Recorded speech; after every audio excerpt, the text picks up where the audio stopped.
श्रीविष्णुचित्तकुलनन्दनकल्पवल्लीं श्रीरङ्गराजहरिचन्दनयोगदृश्यां साक्षात् क्षमां करुणया कमलामिवान्यां गोदाम् अनन्यशरणः शरणं प्रपद्ये। गोदा देवी तिरुप्पावई के चौथे दृश्य में सहेलियों को लेकर कृष्ण के भवन पहुंच चुकी है और द्वारपालकों से अनुमति प्राप्त करके अंदर आ चुकी है। अब वो नंदगोप जी, यशोदा जी और बलराम जी को इस पासुरम द्वारा उठाने वाली है। इस 17वें पासुरम को पहले सुनते हैं और फिर उसका अर्थ जानेंगे। अंबरमे तन्नीरे सोरे अरम सेय्युम எம்பெருமான் நந்தகோபாலா எழுந்திராய் கொம்பனார்க்கெல்லாம் கொழுந்தே குலவிளக்கே எம்பெருமாட்டி யசோதாய் அறிவுராய் அம்பரு மூடரு தோங்கி உலகளந்த உம்பரு கோமானே உறங்காதெழுந்திராய் செம்பொற்கழலடி செல்வா பலதேவா உம்பியும் நீயும் உறங்கேலோரெம்பாவாய்। गोदा देवी अंदर पहुंचते ही पहले नंदगोप जी को आवाज देती हैं, क्योंकि नंदगोप जी से अनुमति प्राप्त करके अंदर जाएंगे तो भगवान कृष्ण बहुत ही संतुष्ट होंगे। श्री रामावतार में राम जी सीता जी के साथ बहुत ही प्रिय से पेश आते थे और वे इसलिए प्रिय थे उनके साथ क्योंकि दशरथ जी ने सीता जी को चुना था। प्रिया तु सीता रामस्य दारा पितृकृता इति, ऐसा कहा जाता है रामायण में। अब हम जानते हैं कि भगवान राम जी ने धनुष को तोड़ा और सीता जी को वर लिया, लेकिन असल में राम जी कहते हैं कि उन्होंने धनुष इसलिए तोड़ा क्योंकि उनके आचार्य विश्वामित्र ने उनको तोड़ने के लिए कहा। फिर जब शादी करने की बात आई तो राम जी ने सीधा कह दिया कि अगर मेरे पिता बताएंगे तो ही मैं शादी करूंगा। और फिर दशरथ जी को न्योता भेजा गया, वे आए और उन्होंने कहा कि सीता जी से शादी कर लें और फिर उनकी शादी हुई। तो दशरथ जी ने चुनी हुई पत्नी थी सीता राम जी के लिए, इसलिए बहुत ही प्रिय थी उनके लिए। तो अपने पिता द्वारा चुने गए लड़की को भगवान बहुत पसंद करते हैं। यह बात जान के ये लड़कियां कृष्ण के पिता से पहले अनुमति प्राप्त करना चाहती हैं, नंदगोप जी से अनुमति प्राप्त करना चाहती है। नंदगोप जी को उठा रहे हैं, कहते हैं अंबरमे तन्नीरे सोरे अरम सेय्युम எம்பெருமான் நந்தகோபாலா எழுந்திராய்। எம்பெருमान नंदगोपाला, स्वामी नंदगोप उठिए, ऐसा कहते हैं क्योंकि इनके स्वामी कृष्ण है और कृष्ण के पिता स्वामी नंदगोप है, इसलिए इनके भी स्वामी हो गए वे। तो एम्बेरुमान नंदगोपाला ऐसा बुलाते हैं। ये स्वामी नंदगोप कैसे थे? अरम सेयुम, बहुत दान धर्म करते थे नंदगोप जी। किस चीजों का दान करते थे? अंबरमे तन्नीरे सोरे, वस्त्र दान, जल दान और अन्न दान करते थे नंदगोप जी। और दान इस तरह से करते थे कि उनको देखकर लगता था कि दान करने के लिए ही पैदा हुए हैं। अंबरमे तन्नीरे सोरे मतलब ये वस्त्रदान अगर करते हुए दिखाई देते हैं तो देखने वालों को ऐसा लगता है कि वस्त्रदान करने के लिए ही यह आदमी पैदा हुआ है। जलदान, अन्नदान करते तो भी ऐसा ही लगता कि इसी दान के लिए ये लोग पैदा हुए हैं, ये पैदा हुए हैं नंदगोप जी। तो इस तरह से दानवीर नंदगोप जी उठिए, ऐसा कहकर इन लड़कियों ने बुलाया।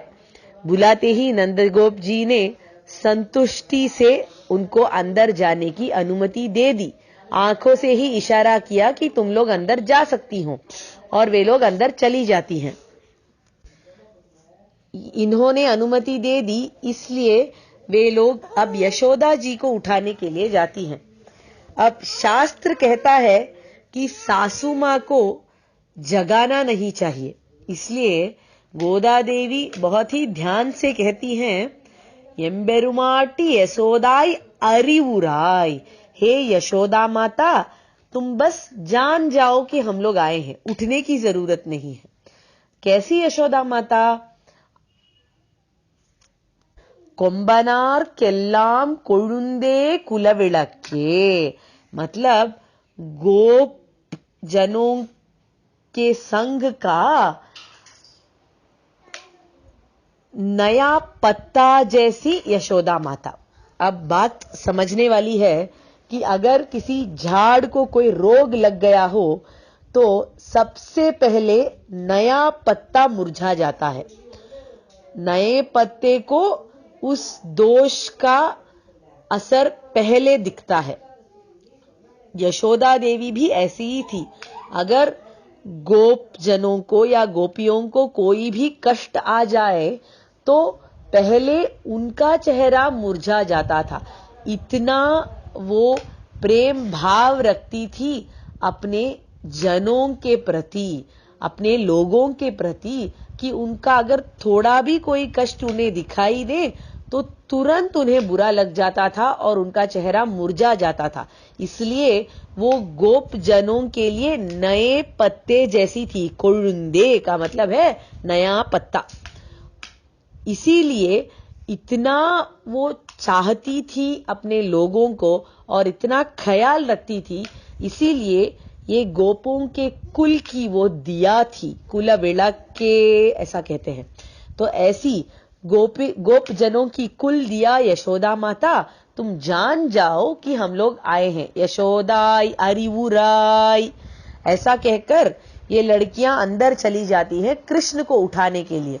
क्या कहकर उठाती हैं? अंबर मूडर तोंगी उलगलंद।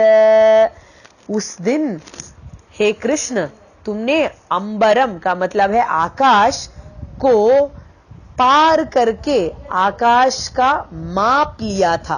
ओंगी उलगलंद बड़ा बनकर इन दुनियाओं का माप लिया था तुमने। ऐसा उम्बर को माने देवादिदेव भगवान कृष्ण उठ जाओ, ऐसा कह के कहते हैं। उरंगादिराय, अब तुम सोना नहीं, तुम तो देवादिदेव हो। पूरे जगत को तुमने माप के लिया है, तो इस जगत का रक्षण तुम्हारे हाथों में है। हम सारे जन तुम्हारे परिजन हैं, तो हमारे बुलावे को स्वीकारना तुम्हारा कर्तव्य है। तुम हमारे नायक हो, देवादिदेव हो, ऐसा सोना नहीं चाहिए, उठ जाओ करके कहती है गोदा देवी और उनकी सहेलियां। भगवान कृष्ण जवाब ही नहीं देते।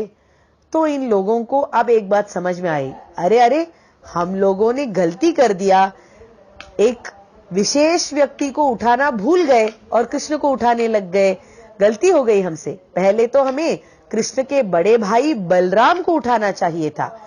यह सोचकर वे लोग बलराम को आवाज देने लग जाती हैं। सेंबर कड़लड़ी चलवा बलदेवा, हे बलदेव आप बहुत ही मंगलकारक हैं, ऐश्वर्यदायक हैं। सेल्वा ऐसा बुलाते हैं उनको, ऐश्वर्यदायक हैं।